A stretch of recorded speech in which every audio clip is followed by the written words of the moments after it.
의지와 무관하게 손이 떨린다.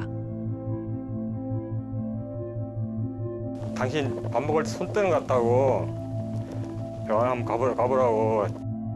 손뿐 아니라 발도 떨린다. 앉으나 서나 심지어 가만히 누워 있어도 떨린다. 걷기도 어렵다. 걸음걸이가 늦어지고 말이 어눌해요. 말이 어눌하고 그래서 중풍인 줄 알고 이제 잠도 청할 수 없다. 잠꼬대 같은 거 하면서 이 자기도 모르게 자다가 일어나면서 그냥 뭐 머리를 어떻게 박는다든가 누구를 때리려고 한다든가. 머리 산발한 사람도 한 번 보였고 자다가 막 울기도 하고 소리도 지르고. 몸과 정신에 생기는 상상조차 하지 못했던 증상. 그 병은 바로 파킨슨 병이다. 퇴행성 뇌질환 중 하나인 파킨슨 병은 자신도 알지 못하는 새 서서히 발생한다. 그리고 어느 순간 일상을 무너뜨린다. 이게 시간이 가면 갈수록 이게 악화되는구나. 이게 심했을 경우에는 생존에 문제가 되는구나라는. 파킨슨 병은 주로 중년 이후에 발병한다. 그래서 치매와 더불어 노년에 걸리고 싶지 않은 대표적 질환으로 통하는데, 파킨슨병은 한 번 발생하면은 지속적으로 진행하기 때문에 그에 대한 두려움이 가장 큰 것 같습니다.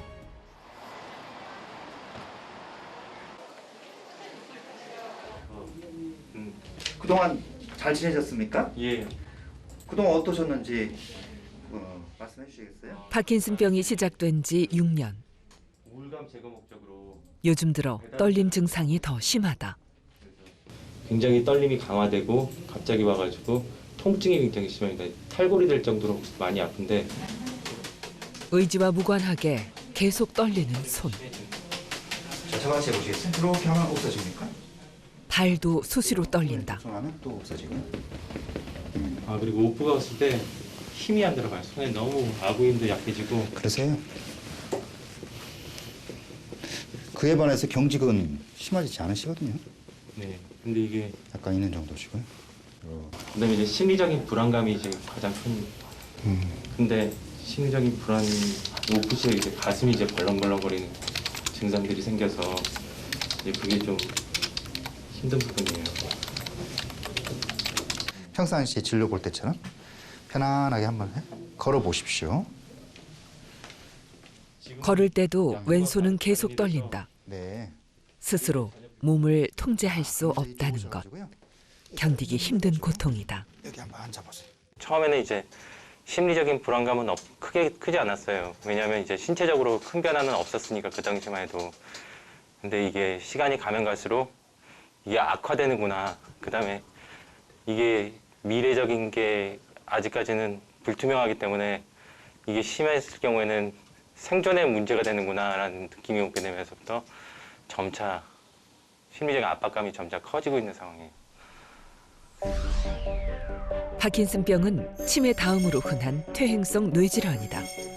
과연 파킨슨병은 왜 생기는 걸까? 우리의 뇌 속에는 많은 종류의 신경 전달 물질이 있다. 신경 전달 물질은 신경세포 사이에서 끊임없이 신호를 전달해 우리 몸이 정상적으로 기능할 수 있도록 해준다.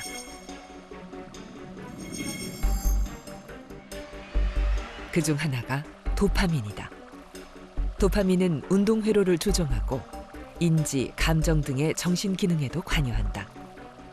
도파민은 뇌의 흑질이라는 부위에서 만들어지는데 파킨슨병은 이 부위의 신경세포가 소실되어 도파민 분비가 줄어들면서 생긴다. 도파민이 줄면 몸에 여러 가지 문제가 생긴다. 특징적인 것은 뇌의 운동회로에 오작동이 생기는 것으로 동작이 느려지고 의지와 상관없이 몸이 떨린다.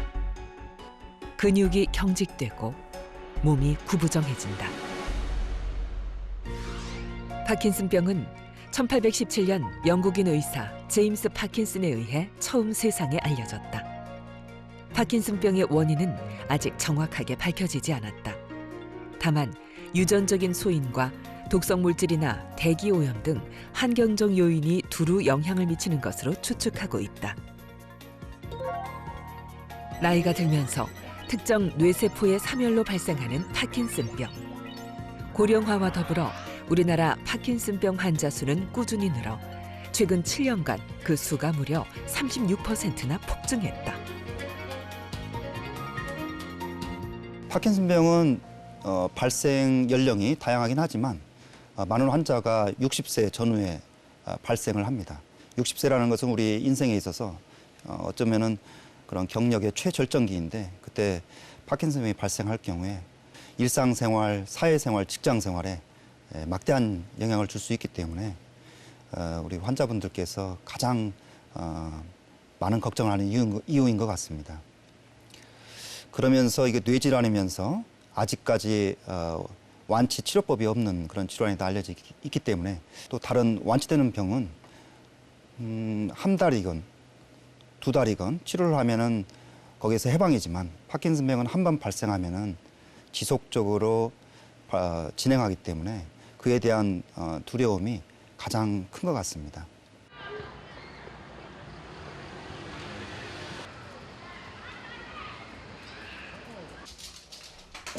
평생을 안고 가야 하는 병인 파킨슨병.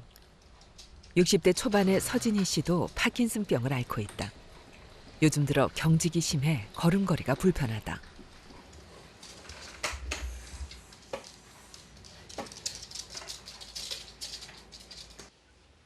요양보호사의 도움 없이는 먹고 치우고 움직이는 등의 일상생활이 쉽지 않다. 매실물 좀 참 먹어봐요. 앉아 계셔, 주세요. 그런데 뭐 또 나와요? 응? 저를 좀 보셔봐요. 저 봐보셔봐요. 눈 뜨셔봐. 저를 쳐다보셔봐. 아무것도 없으시잖아. 응? 눈앞이 불편해 눈에서 손을 떼지 못한다. 아무것도 없으신데 왜 자꾸 그러셔? 자꾸만 눈에서 뭔가 나오는 것만 같다. 눈을 비비면 처음에는 까만 게 나오다가 좀 더 비비면 빨간 게 나오고 자꾸 눈 속에서 뭐가 나오신다고. 보이지 않는 것, 만져지지 않는 것이 존재한다고 느끼는 것 또한 파킨슨병의 증상이다. 파킨슨병 진단을 받은 지 12년. 이젠 약도 잘 듣지 않는다. 한 5년까지는 그 약으로 그냥 계속 이겼어요. 근데 운동하고 이제 밖에 활동하는 거를 한두 시간 정도는 했었거든요. 한 5년까지는. 근데 막 5년 지나니까 갑자기 몸이 확 나빠지는 거예요. 1시간을 외출을 못 해요. 그러니까 친구들 다 제가 불편하니까 다들 또 바쁘잖아요, 요즘에. 그러니까 막 친구도 다 떨어지고 그러니까 너무 막 서글프고 외롭고. 사회 속에서 고립될 수밖에 없는 생활. 하루하루가 아득하다. 파킨슨병은 발병 이후부터 수명이 다할 때까지 서서히 병이 진행된다. 중증 치매처럼 극명하게 수명을 단축시키지는 않지만 병이 진행되면 평범한 일상을 유지하기가 쉽지 않다. 일상을 괴롭히는 증상은 아주 다양하게 나타난다. 70대 초반의 한 환자. 진료 받으시면서 불편했던 거 한번 말씀해 주시겠어요? 옷이 뭐가 좋은 날 그래 치료보게 하더라고. 거기 잘 해주냐. 그러면 이렇게 아무도 없는데 짐승 같은 그런 게 본인을 이렇게 쳐다보는 느낌이신가요? 예, 하면서 거기 잘 이렇게 자꾸 이렇게 보면 요새는 사람이 쳐다보고 있는 것 같은 그런 게 많아요. 오늘 이제 저희 집에 거실에 회전 의자가 된 게 있는데 예. 자꾸 저기 옆에 의자에 뭔가가 앉아 있다고 자꾸 쳐다본다고. 자꾸 앉아 쳐다보고 있는 거죠. 증상들이 파킨슨병. 파킨슨병의 여러 가지 증상 중에 환시를 겪고 있는 환자. 순간순간이 불안하다. 파킨슨병의 가장 대표적 증상은 떨림, 경직, 느린 움직임이다. 도파민이 운동 회로를 조정하는 핵심 물질이기 때문이다. 걷기가 어려워 종종 걸음을 걷게 된다. 글씨를 쓰기도 어려워진다. 전체 환자의 50% 이상에서 수면 장애가 나타난다. 잠꼬대를 심하게 하거나 꿈과 현실을 구분하지 못해 자다가 깨어 이상 행동을 하기도 한다. 변비도 심각하다. 도파민이 장 운동을 관장하는 신경세포에 영향을 미치기 때문에 많은 환자에게서 변비가 생긴다. 시도 때도 없이 흐르는 땀 혹은 침 때문에 곤혹스럽기도 하다. 냄새를 맡지 못하거나 환각, 환시가 생기기도 한다. 환시는 전체 환자의 40% 정도에서 생기는데 아직 그 기전이 밝혀지지는 않았다. 파킨슨병의 증상은 주로 도파민 부족에서 생긴다. 건강한 사람에 비해 도파민 분비량이 충분하지 않은 파킨슨병 환자들. 도파민 부족은 뇌의 여러 부위에 손상을 입힌다. 네, 파킨슨병이 뇌에서 진행할 때는 한 6가지 정도 단계로 나눠서 이렇게 설명하고 있습니다. 파킨슨병이 처음 시작하는 1단계 때는 우리 뇌에 있는 후각신경 그리고 뇌관의 가장 밑부분에 있는 미주신경이 먼저 침범하게 됩니다. 그로 인해서 후각 기능이 저하되거나 아니면 변비와 같은 그런 소화기 증상이 먼저 나타나는 환자들이 많고요. 2단계에 들어가면서 교내가, 그러니까 뇌관의 가운데 부위에 있는 교내가 침범되면서 렘수면 행동장애가 나타나는 그런 영향을 줄 수가 있고요. 그래서 비로소 3단계가 됐을 때 뇌 정 가운데에 있는 그 중뇌의 도파민성 신경세포가 사멸하면서 파킨슨병의 아주 특징적인 그런 떨림이라든지 동작의 느린 현상, 그다음에 경직 현상과 같은 운동 증상이 발생하고 되고 4단계, 5단계, 6단계 가면서 뇌의 피질 부위에 세포들이 기능이 떨어지면서 다양한 그 치매라든지 인지기능 장애 또는 성격 장애 또는 그런 환시나 망상과 같은 정신병적 증상이 발생한다 이렇게 알려지고 있습니다. 하지만 파킨슨병은 굉장히 여러 측면에서 다양합니다. 임상 증상도 다양하고 그런 병리 소견도 다양하고 그런 병리 단계도 환자마다 매우 다양하고 그것은 어떤 표준적인 단계라는 거지 모든 환자에게 똑같이 적용되는 건 아니고 환자마다 약간의 다른 그런 진행 단계를 볼 수는 있습니다. 파킨슨병 환자들은 증상이나 진행 과정이 똑같은 사람이 한 명도 없다고 할 정도로 다양하다. 또 파킨슨병에 대해 잘 모르는 경우도 많기 때문에 환자들은 대부분 우연한 기회에 병을 발견한다. 친한 마이산이 있거든요. 거기를 등반하는데 작은 누나가 자꾸 이상하다고 하더라고요. 걷는 모습이. 당신 밥 먹을 때 손 뜨는 것 같다고 병원 한번 가보라고. 친구가 왔는데 제가 걷는 거 보고 어디가 불편하다.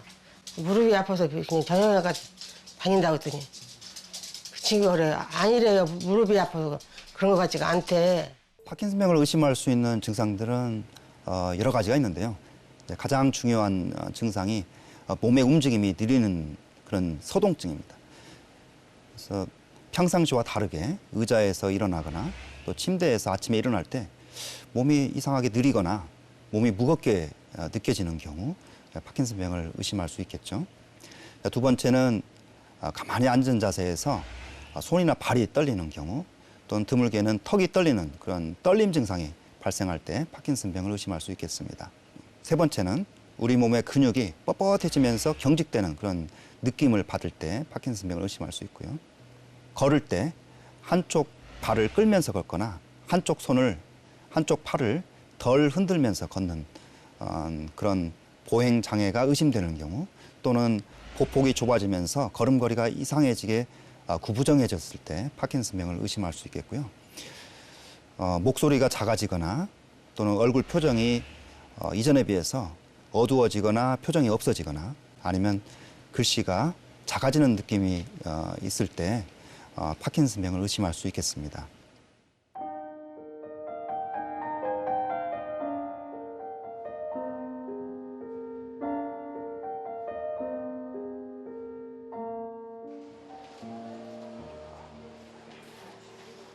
최현정님, 그 떨림이 좀 어떠십니까? 60대의 최윤정 씨가 병원을 찾았다. 글씨 쓸 수 있겠어요? 못 써요. 전혀 못 써요? 벌써 8년째 지속되는 손떨림. 생활의 불편이 이만저만이 아니다. 보기 싫잖아요, 이게. 이제 막 이렇게 떨고 다니는 거. 그리고 또 밥 먹을 때. 밥 먹을 때도 이제 수제 이렇게 들면은 막 보기 싫으니까 그냥 이렇게 엎쳐서 먹어도 수제 잡고 먹어도 이제 그 전부 다 이제 다 없어져 버리고 몇 방울 안 남고 그러니까는 너무 불편하고. 자, 마음 편하게 먹고 크고 빠르게 해보세요. 그렇다면 최윤정 씨의 떨림 증상도 파킨슨병 때문일까? 뇌를 보면은 요게 이제 페트 검사인데 도파민 신경세포가 정상인지 부족한지를 보는 페트 검사인데 쪽 왼쪽 오른쪽 도파민 세포가 다 모두 정상 소견을 보여요. 파킨슨병 없다는 거거든요. 다른 사람과 대인관계할 때 불편함이 있지만 건강에는 지장이 없으니까 그런 측면에서 좀 안심을 하시고요. 검사 결과 파킨슨병이 아니다. 분태성 떨림이다. 흔히 수전증이라 불리는 분태성 떨림은 파킨슨병보다 10배 정도 더 흔하다. 증상면에서 보면 수전증의 경우 특정 동작이나 자세를 취했을 때 손이 떨린다. 손을 쓰더라도 다리에는 떨림이 없다.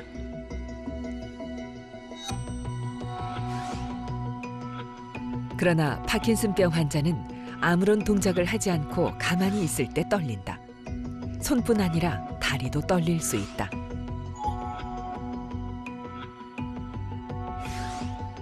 영상 검사를 하면 차이는 더 명확하게 나타난다. 분태성 떨림 환자에겐 건강한 사람과 똑같이 도파민 신경세포가 정상적으로 살아있지만 파킨슨병 환자의 뇌에는 소실돼 있다. 본태성 떨림은 뇌세포 소실이 없으면서 우리 몸의 균형을 잡아주는 운동 능력을 담당하는 손의 기능과 연관된 운동 조절 능력이 감소해서 생기는 떨림 질환입니다.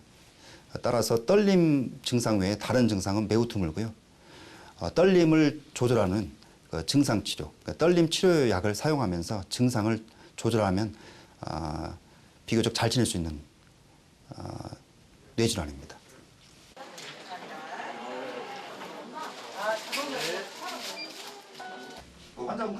분태성 떨림 이외에 파킨슨병과 혼동하기 쉬운 또 다른 질환, 파킨슨 증후군도 그중 하나다.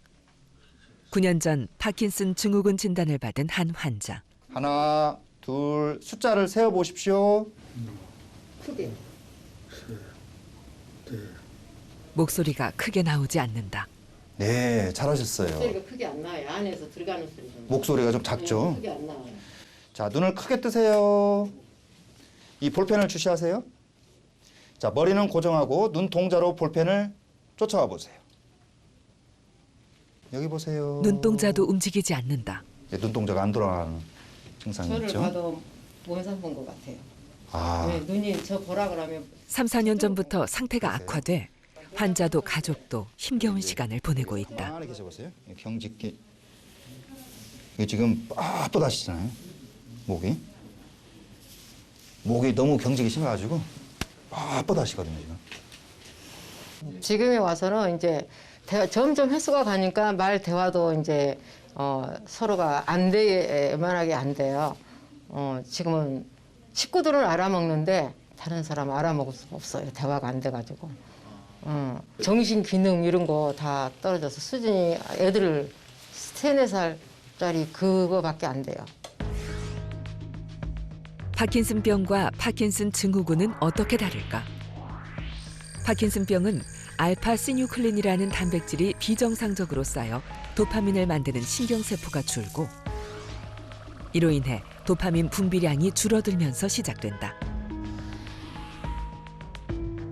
주로 몸이 구부정해지면서 떨림, 느린 행동, 경직 등의 운동 증상과 보행 장애가 특징이다. 하지만 파킨슨 증후군은 도파민을 만드는 세포만 줄어드는 것이 아니라 더 광범위하게 신경세포가 파괴된다.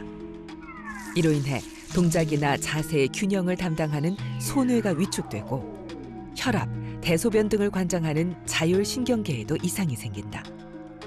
때문에 운동장애 등 전형적인 파킨슨병 증상과 함께 병의 초기부터 어지럼증이 심하고 심한 소변장애 등을 동반하기도 한다.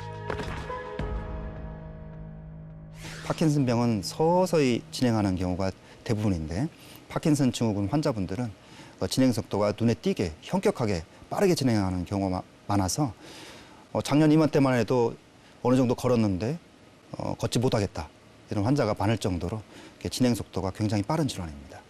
초기부터 자율신경 기능장애가 심각하게 나타나서 기립성 저혈압이 심하거나 소변장애가 심각하거나 아니면 파킨슨병에서 보이지 않는 그런 안구운동 마비 증상이 있는 경우도 있기 때문에 또 약물 반응 자체가 파킨슨병은 굉장히 약물 치료 효과가 뛰어난 데 반해서 파킨슨 증후군은 약물 반응 효과가 초기에 약간 있거나 아니면 치료 반응이 전혀 없는 그런 환자분들이 대부분입니다. 그래서 임상적으로 큰 차이가 있다고 말씀드릴 수 있겠습니다. 파킨슨 증후군에서 이상 증상이 생기는 자율신경계란 우리가 의도하지 않아도 몸이 생존을 위해 스스로 작동하는 신경을 말한다. 자율신경은 혈압, 호흡, 소화, 대소변, 체온, 동공 등의 기능을 조절, 신체의 항상성을 유지시킨다. 파킨슨병 환자들은 자율신경계 이상이 병의 후반기에 주로 나타나지만 파킨슨 증후군 환자들은 비교적 초기에 생겨 병이 빨리 악화되는 것이 특징이다. 또 많은 사람들이 치매와 파킨슨병을 혼동하곤 하는데 파킨슨병과 치매는 다른 병이지만 서로 밀접한 연관이 있다.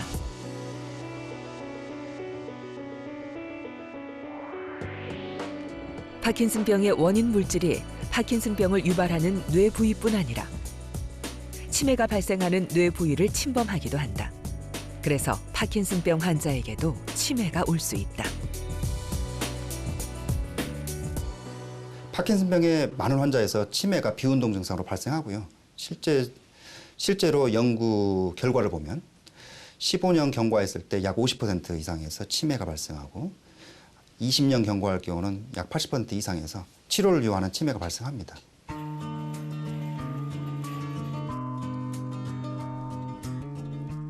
여러 질병과 혼동되기도 하고 또 증상이 다양해 대처하기가 쉽지 않은 파킨슨병. 과연 파킨슨병은 어떻게 치료해야 할까?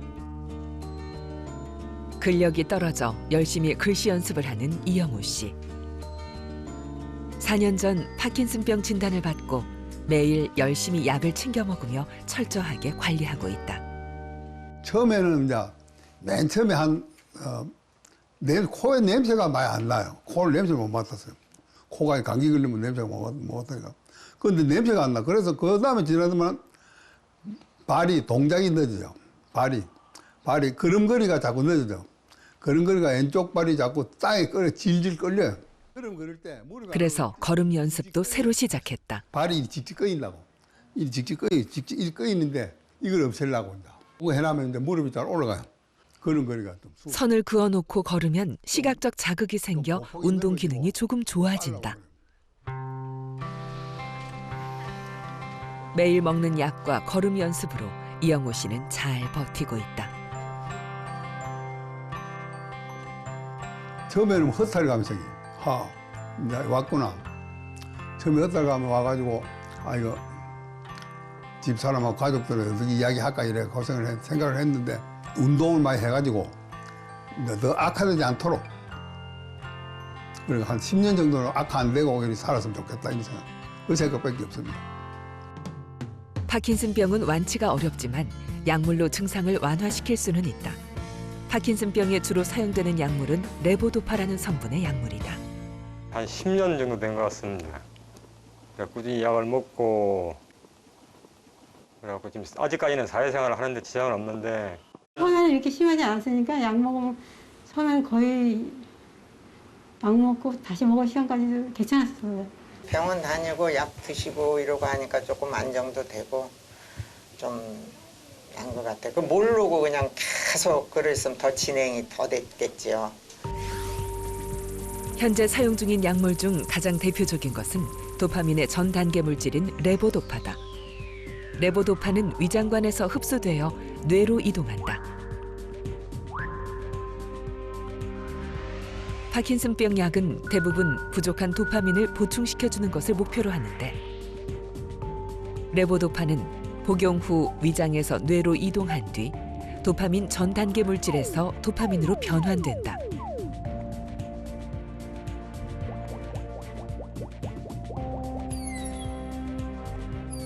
이 약물은 떨림, 경직 등 파킨슨병의 운동 증상을 완화시키는 데 도움을 준다.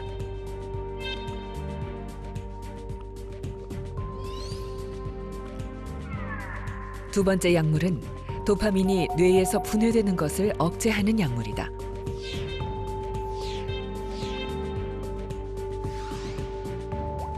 세 번째 약물은 도파민 자극을 전달받는 물질과 결합해 도파민처럼 작용하는 약물이다.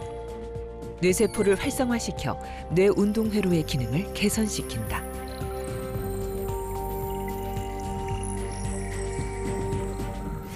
파킨슨병은 치료 효과가 환자마다 매우 다양합니다. 어떤 환자는 약을 사용하게 되면 정상인처럼 증상이 거의 없어지는 그런 치료 효과가 아주 뛰어난 그런 환자분도 있고요. 어떤 환자분은 약을 복용해도 아직도 증상이 많이 남아서 불편하다 이렇게 그런 분도 있고요. 그렇지만 전반적으로 보면은 가지고 계신 증상의 80% 이상은 호전이 된다 이렇게 되어 있고요. 파킨슨병 환자는 증상도 다양하고 약물 치료 반응도 다양하고 예후도 다양합니다. 그래서 환자분들 치료를 할 때는 환자분들의 증상에 맞게 적절하게 약물을 조정하게 되고요. 환자분들 증상이 다양하기 때문에 약물 치료도 각 환자마다 굉장히 다양합니다. 그래서 그야말로 맞춤 치료가 꼭 필요한 그런 질환입니다. 그러나 파킨슨병의 약물 치료에는 한계점도 분명히 있다. 시간이 지날수록 약물의 효과가 떨어진다.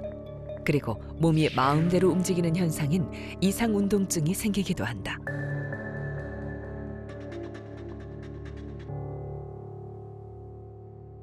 환자분들은 그 약효가 장시간 지속되지 않기 때문에 다음 약을 먹을 때쯤 되면 약효가 없어지면서 원래 가지고 계셨던 파킨슨병 증상들이 나타나서 괴로워하는 그런 증상이 가장 큰 고민이라고 이렇게 말씀하시는 분들이 많고요. 또 약효가 좋더라도 몸이 흔들리기 때문에 치료 효과에 비해서 그런 흔들림으로써 더 힘들다 이렇게 말씀하시는 분들이 많이 있습니다. 그래서 이런 약효 소진이나 이상운동증이 현재 해결해야 될 약물 치료의 한계입니다. 운동으로 파킨슨병을 이겨나가고 있는 황석찬 씨. 실제 운동은 파킨슨병 환자들에게 어떤 영향을 미칠까? 일단 유산소 운동을 할 경우에 뇌를 활성화시켜서 뇌에 있는 신경을 보호하는 그런 물질들의 생성을 도와주고 신경세포 간의 그런 활성화를 시키는데 크게 도움이 된다. 이런 연구 결과들이 많이 나와 있습니다. 또한 자세 불안정이 있고 보행장애가 있으시기 때문에 근력 운동을 할 경우에 파킨슨 증상에도 도움이 되고 뇌 건강에도 도움이 되면서 다른 질환 예방에도 도움이 되기 때문에 운동을 적극 권장하고 있습니다. 평균 60세에 발병해 생을 다하는 순간까지 안고 가야 하는 파킨슨병. 완치는 어렵지만 꾸준히 관리하면서 살아갈 수는 있다. 파킨슨병, 절망하기엔 아직 이르다. 파킨슨병은